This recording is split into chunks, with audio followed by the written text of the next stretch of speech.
First, understand your private office. Trust your private secretary, or if you can't, if you don't think they're up to the job, talk to the permanent secretary about getting somebody else in. You will see more of your private secretary than you will of your wife or husband. You can't do everything on your own. They are your gatekeepers. The right relationship will pay you dividends because they will also find out what's happening elsewhere in the department and in other departments with which you are dealing. They'll talk to their counterparts in other ministers' offices. So have the right relationship with your private office. Second, control your diary. Your diary secretary needs to be your ally. If you don't want to look at official papers normally on a Sunday, say so. If you are going to try to ring fence Fridays or every other Friday for your constituency, say so. If you go to the gym at 8 o'clock every morning, say so. Remind your diary secretary you need to eat, okay, because they do sometimes forget this. So have a structure to your diary and protect things that are important in your life as you would office appointments in the diary. Don't regard them as things to be squeezed in after anything to do with the department's been done.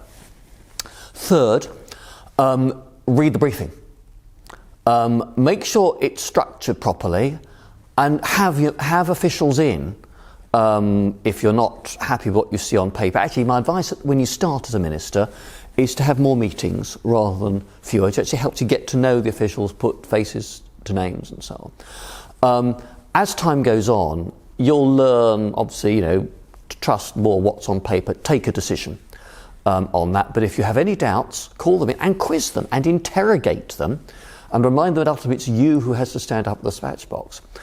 Fourth, think around corners. You're the politician.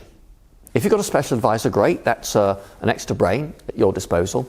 But you're the one who needs to be thinking about how this proposal will be received in Parliament or by the charities or lobby groups with which you are dealing, by the employees of the bit of government which you are in charge of. So if you're proposing something on, I was Justice Secretary of Prisons, what's that going to mean for the prison staff who are delivering the service day to day? If you're a health minister, what does this mean for nurses and porters and doctors in the health service?